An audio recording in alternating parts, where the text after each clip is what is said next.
The Florida Podcast Network, the voice of Florida.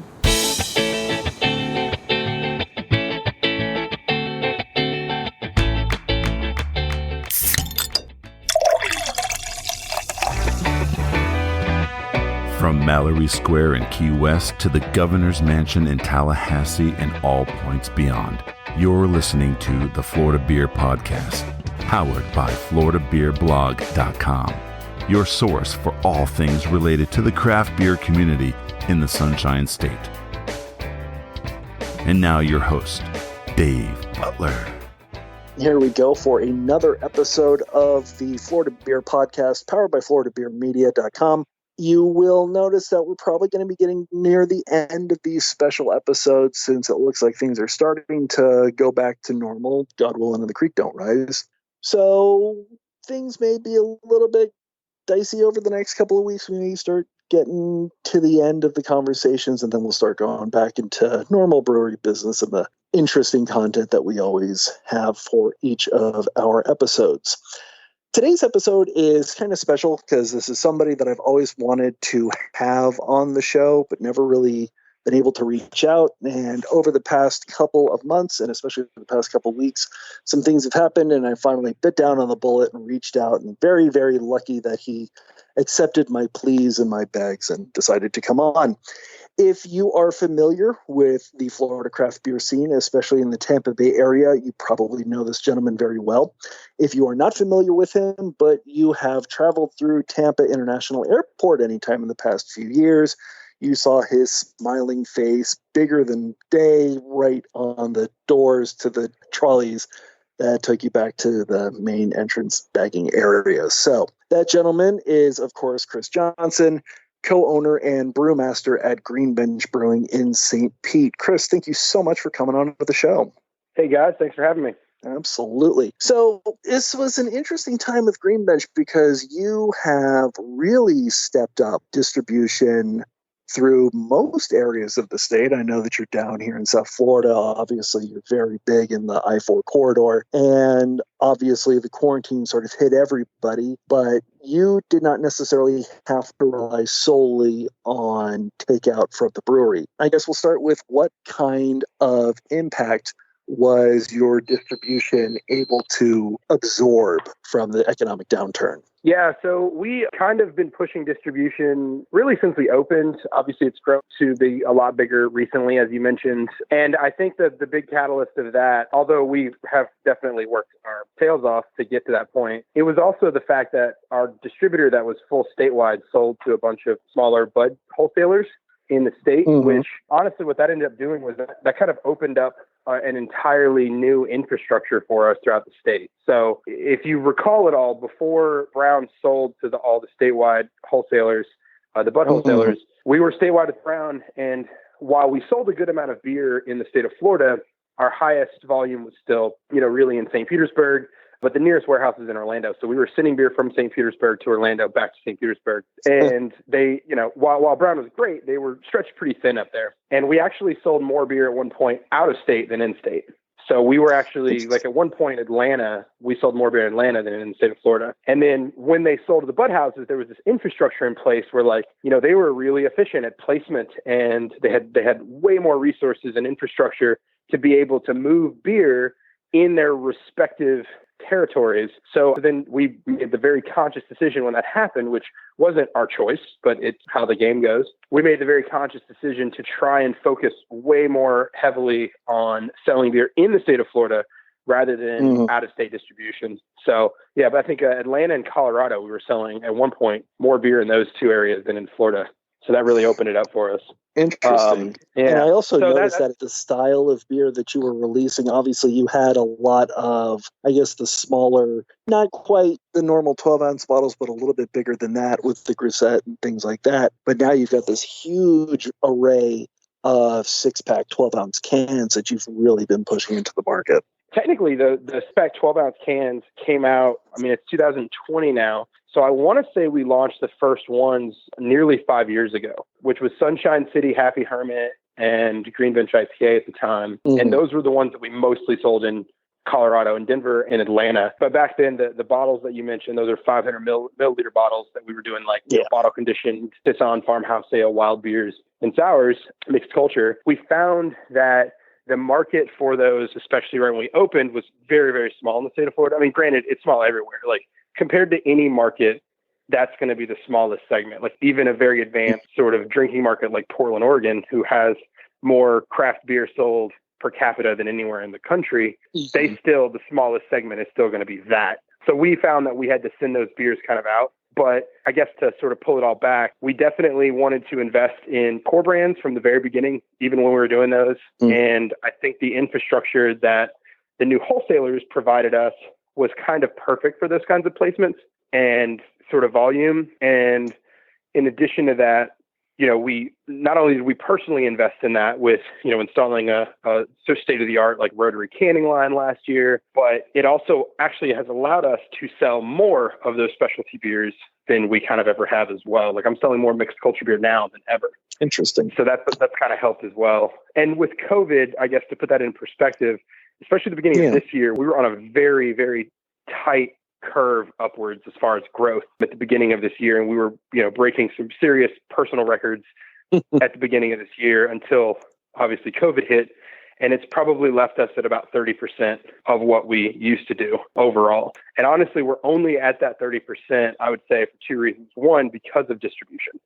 So because we got into the sets here in Tampa Bay and Publix, for example, last year, without that, I don't know how we would be as well off as we are. And then the fact that the tasting room is technically open to back up in the last 3 weeks. This is our third week open in the tasting room, albeit, 50% capacity, and just sort of trying to figure out what the new normal is in the world. That is also ironically running at about 30%. But if it wasn't for distribution, I mean, right now we're selling more cans than we ever have because of those places, because everyone's drinking packaged beer. And so pretty much all of our draft sales stopped immediately, which is what happened around the entire globe. And then luckily we had the infrastructure to be able to capitalize at that moment. So ton of cans of Sunshine City, Postcard Pills, Bench Life, and Skyway, and then a bunch of tall boy, one-off beers to the tasting room to get people excited to drink something at home. That's kind of what sustained us. And I was going to ask about the tasting rooms because obviously while everything was closed, did you manage to keep the room open for package to go? And it sounds like you sort of answered the question, but a lot of people have reported trying to make even more new special one-off beers to keep the regulars coming back. Yeah, I mean, we found ourselves in a unique position with, the stop in production. I mean, the first thing we did when, first of all, it all kind of happened around, it was Friday of, I want to say March 16th is kind of when it all really shut down for us. I know that pretty, vividly because the next day was Food for Thought, our event, and the city pulled our permit down the 16th, and we had all these people in town for it and everything. And so we had to cancel it day before the event. And, I immediately just erased my brew schedule. Basically, I was just like, all right, we're not brewing for now. We're not brewing. Like we actually ended up still brewing, but I just had to reassess everything and talk to all my wholesalers, get an idea of maybe what they were expecting, what they wanted. And once that happened, I realized while I was still producing beer, I wasn't producing as much as quickly. We were full throttle right up to that week. I was completely maxed out in production. I had a few open tanks. So then I was like, you know what? I mean, since we're doing to go only, I'm going to get back on my flip again. We were making Florida style IPAs, a couple years ago a lot. And I kind of backed off on making them as often, namely because all my other beers started taking off. And so I just went back to just making, frankly, beers that, to be honest with you, I was a little bit more interested in anyway. And so I was like, you know what? Let me give the people what they want. So I started making a bunch of Florida style IPAs. I started splitting batches so we could do several off of one brew, really, low volume stuff. And people loved it, man. I mean, it went over really well, and it really helped. It got to the point where we're selling out so quickly just on to-go sales. Now, granted, it still wasn't near the volume of beer or even the dollar amount that we were doing literally a week before that, but it kept the lights on, eventually allowed us to hire back some of the staff that we unfortunately had to lay off. It is good to hear that you were able to kind of get your feet wet and sort of flex your muscle a little bit when it comes to brewing some of the beers that are outside what you normally brewed at Green Bench due to the incredible demand for some of the styles that you have. Yeah, I think that's something that, I sort of feel like we've always kind of prided ourselves on, was the ability to be pretty versatile as far as what we produce. And I think, but without just the goal of being versatile, right? Like we're versatile, but it's with the goal of making the best beers that we can. So I think that no matter what we do, even if, there's a lot of places, we'll have a ton of variety of something, and not just breweries. This is also like restaurants or anything like that too, where like there's a ton of variety, but, maybe some shine outside of the pack. And I think our mentality is no matter what we do, we want to kind of apply the same goal of making it as quality as we possibly can, no matter what it is. Absolutely. Now, you are able to open a little bit, and it's interesting because I have not been to your new Web City Cellar location. I have been to the main brewery, which doesn't have the biggest taproom area, but between the two, you have an absolutely massive lawn space. What did you have to do with your two tasting rooms to get them ready, and how much did that outdoor space play into making sure that you were COVID accessible? Yeah, I mean, we've always been like so unbelievably fortunate to have the outdoor space at the brewery. I remember, even when we toured the facility, and this is crazy because this is 7-8 years ago. It was a vacant lot with overgrown sort of grass, and everything around me was boarded up. So there weren't even all these like restaurants, this booming sort of neighborhood kind of yet. And even though it was boarded up, it was still hard to find a place that had an outdoor space in like a downtown sector. So it not only has it been huge for us, I guess, up until now, but I guess during the shutdown, the 3 months that, we were doing to-go sales, it was just vacant, man. Honestly, what we tried to do was just enjoy it. Frankly, like all the production team, the management and owners that were still on payroll, we would hang out in the beer garden, 6,000 square feet for, 4 people. And it was, I'd be lying if I didn't say it was nice and peaceful. And we enjoyed it. It was the first time really since we opened that we were able to kind of enjoy our space that way.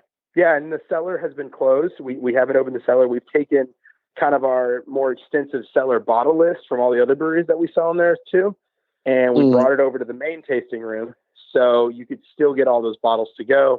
So we're still selling a lot of Goose and a lot of like Jester King beers and Rare Barrel and Casey Brewing and Blending and stuff like that. So that's kind of how we treat it. The honesty has just been closed. We've kind of been using the cellar for storage. And if you walk in there right now, it'd be filled with empty Sunshine City cans. That's funny. And it's interesting that you mentioned how sort of desolate the area was back when you were first looking at the building, because you go there now and it's definitely exploded. There's a lot of business. There's a lot of restaurants and boutiques and everything. You've got sort of that end of Central, and obviously you continue down to the other end, to the Grand Central District on the other side. And there's just so much vibrancy in life, or at least there was the last time that I was there before the quarantine. How has that general area fared in terms of business?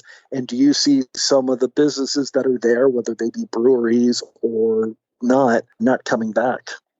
I think that we were pretty fortunate as an entire district here in St. Petersburg.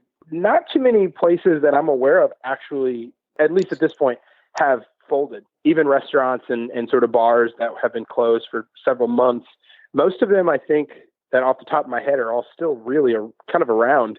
Now, because it's all, down to 50% and, not every consumer is interested in leaving their house yet, because it's not necessarily safe for everybody just yet.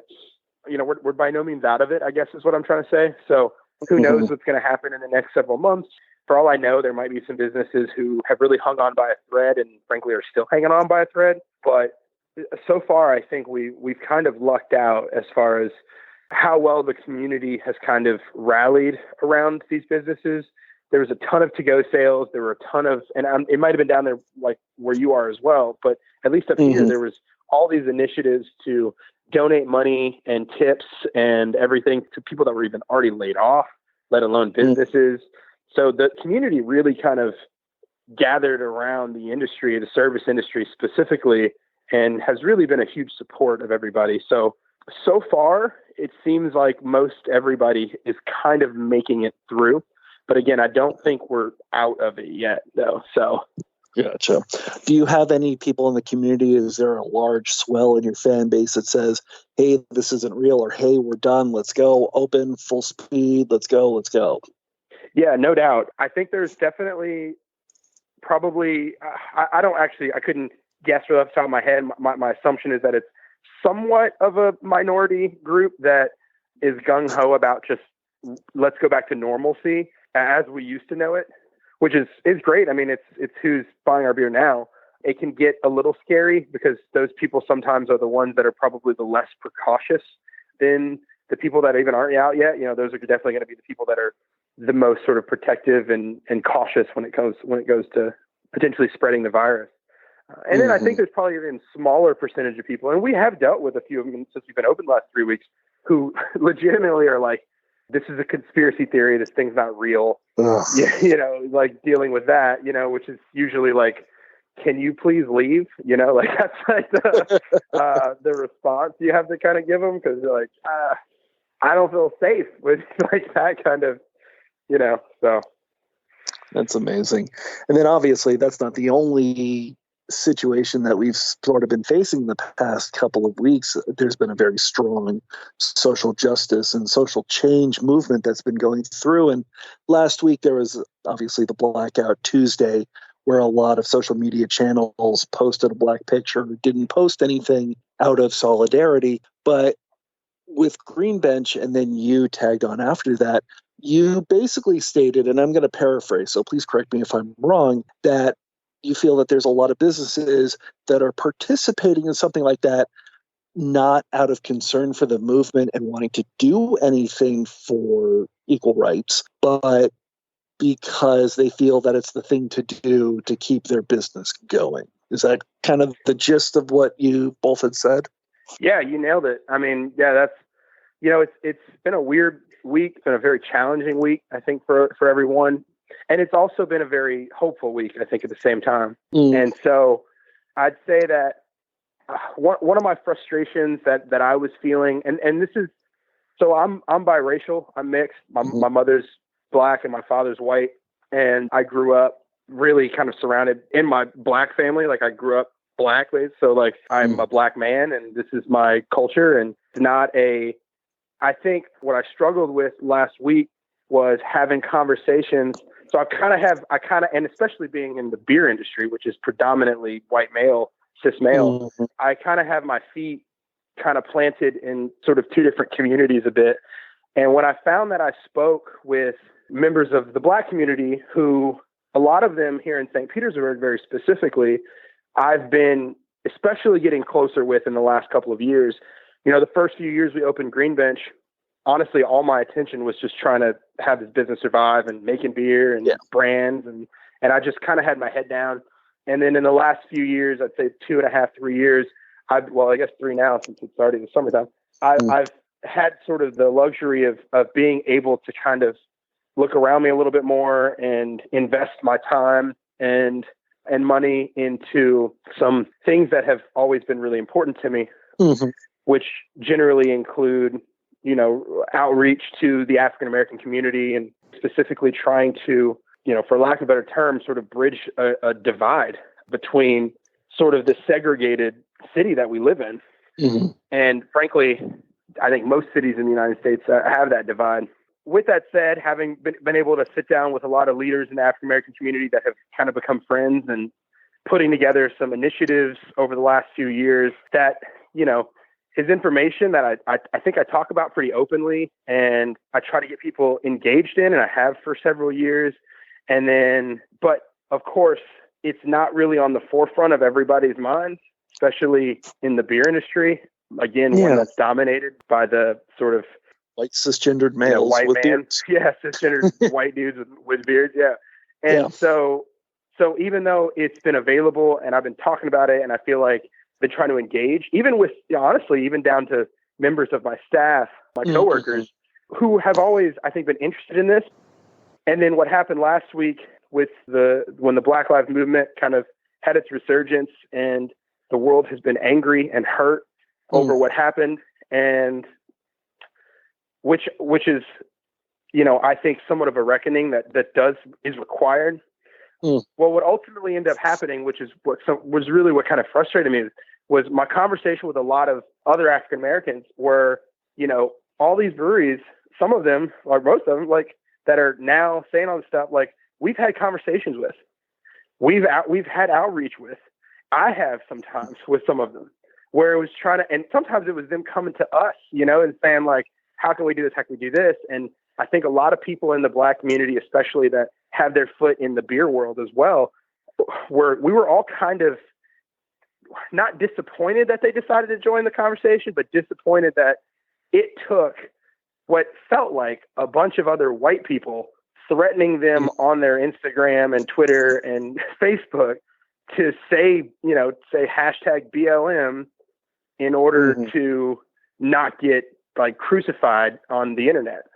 And the real truth is this: I want as many people as possible to care about this and to be a part of it and to do everything they can to pursue equality. But I don't want to spend the next however long trying to figure out which person that posted is actually going to help or not.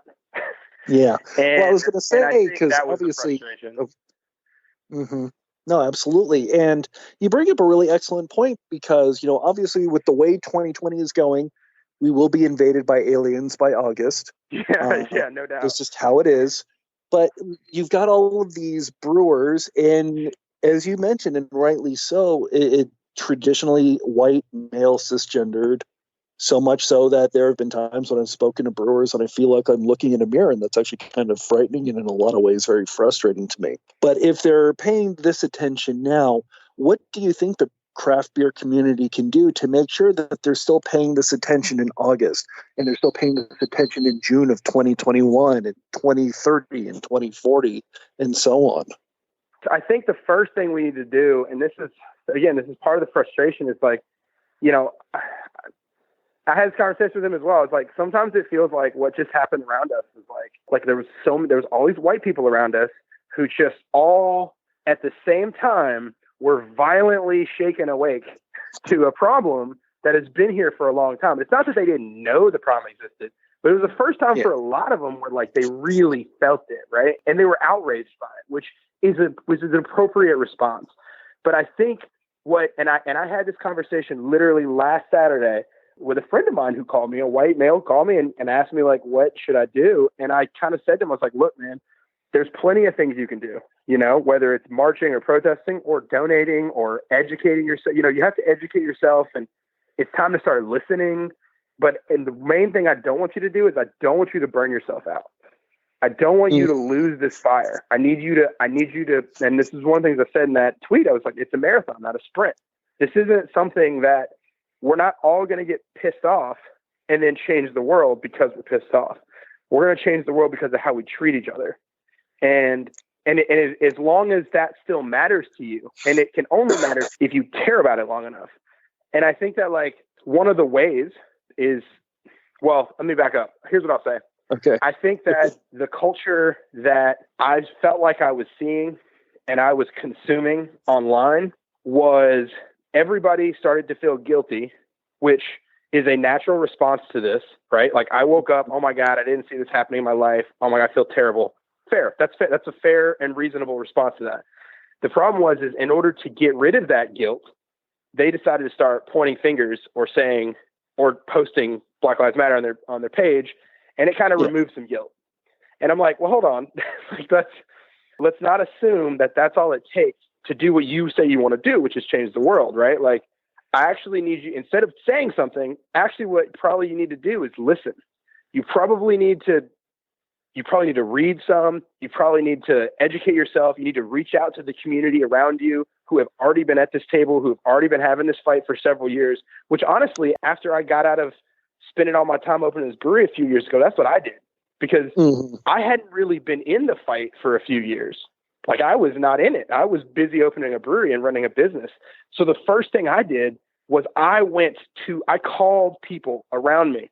I went to either their meetings and organizations or their museums or their talks, and I invited them to meet me. And I spent a long time with doing outreach to educate myself on what their actual needs were, what their actual problems were, and tried to become more of an expert than I was on what needs to be done to make my city and my community a better place for the people around me.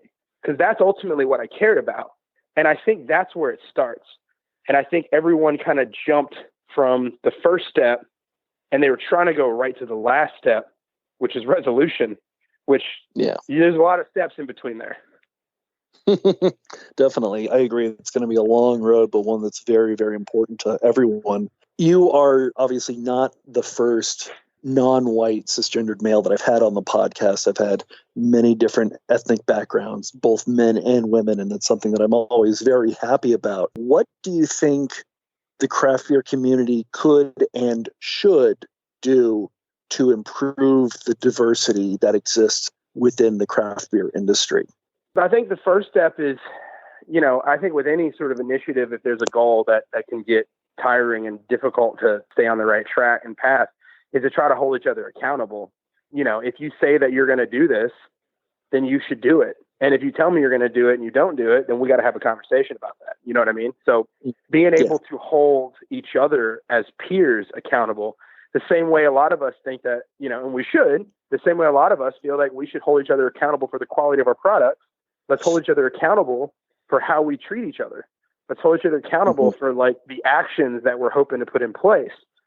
Whereas as far as diversifying, say, the beer industry, we have to get creative. There are very creative ways in which to encourage either people of color or women to become a part of the beer industry as producers, as bartenders, as sales reps, as, owners, and the beer industry is even larger than just producers. There are wholesalers and there are retailers and there are maltsters and there are hop companies and people sell equipment. And so the industry is a lot bigger, I think, than anybody really gives it credit for.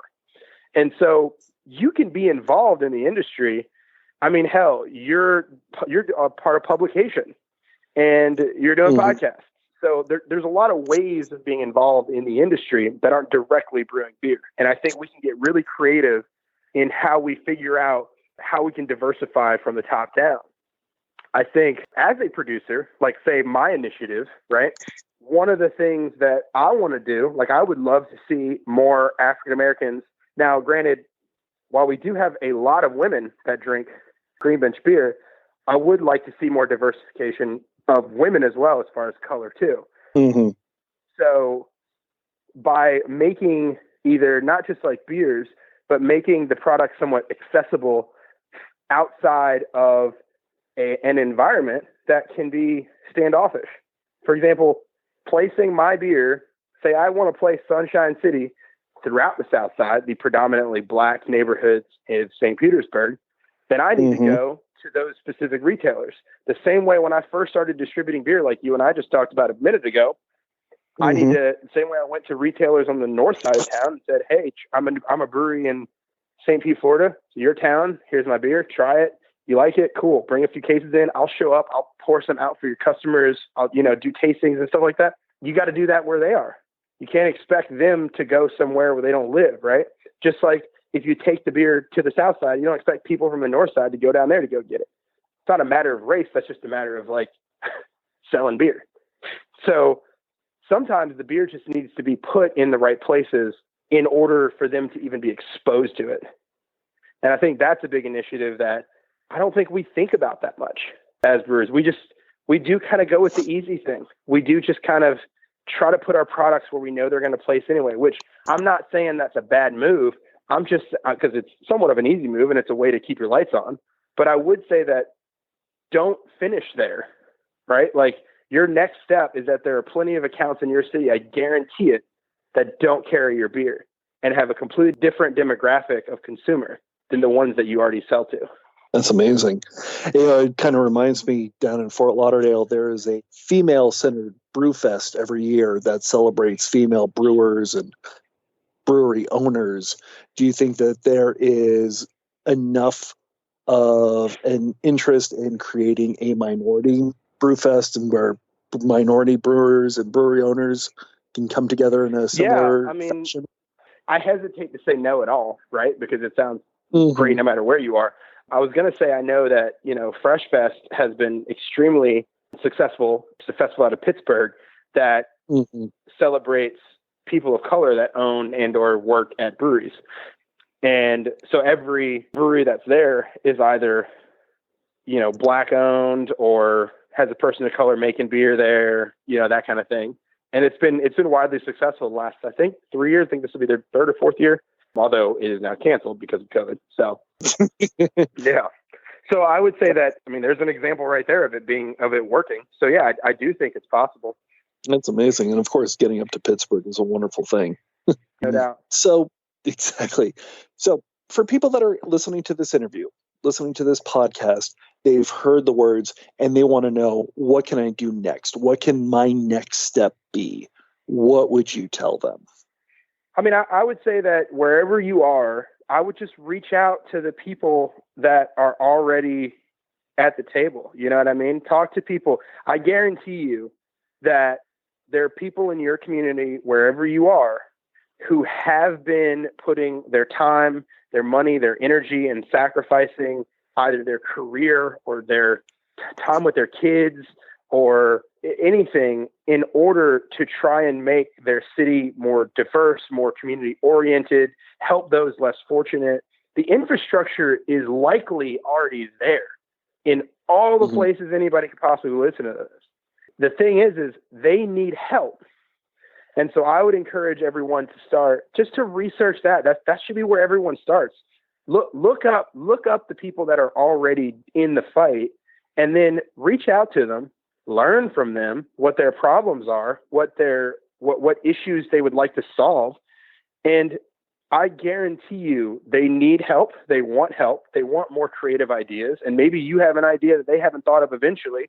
Off the gate, I wouldn't suggest going in there and trying to change stuff, but I would say learn what they're doing, figure out how far they've come, figure out what initiatives are in place. And then once you've educated yourself on the actual issues, then apply yourself. Now it's time for action. Now it's time to actually execute. Now it's time to hold each other accountable for being a part of this, and the only way real change is going to happen is if you have enough people that actually want it. You have enough people that are actually doing it. And again, the last thing I want to do is spend my time trying to figure out, giving someone a task and then spending my time trying to find out why they didn't do the task and then getting, finding out they didn't really want to be a part of this to begin with. A movement isn't a movement until people are actually doing something. You know what I mean? It's sort of the weakest link in the chain kind of thing. It's only as strong as that. And so there's plenty of ways people can help in their communities. And I would suggest just researching it. All right, that is so amazing to hear. Thank you so much for your time. I really do appreciate that. And it's definitely wonderful to hear such words of wisdom coming from somebody who's been seeing it through kind of from the inside for a very long time with Green Bench. Khris Johnson, thank you so much for appearing on the show. And we will keep in touch when we're able to visit St. Pete soon. Awesome, man. I appreciate you guys having me. Stay safe. And yeah, man, looking forward to having a beer. Your friends at the Florida Podcast Network want to use our platform to keep us all informed and connected. And while these conversations are greatly needed right now, and we hope they are helping you get through this trying time, we are podcast hosts, not experts in coronavirus or any other kind of medical issue. Please consult and follow the CDC's guidelines at cdc.gov. That's cdc.gov. Then please visit floridapodcastnetwork.com/coronavirus for some additional resources and ways to connect to your local community. With social distancing being our call to arms, we need to feel more connected than ever. So by visiting floridapodcastnetwork.com/coronavirus, you will help us all get through this with additional resources and ways to connect. stay safe and healthy, and wash those hands.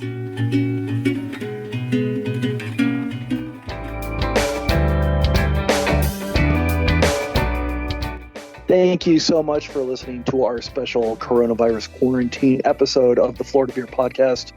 We're going to try and get back to normal operation as soon as possible. In the meantime, you can find us on Instagram and Twitter. We're at Florida Beer Blog.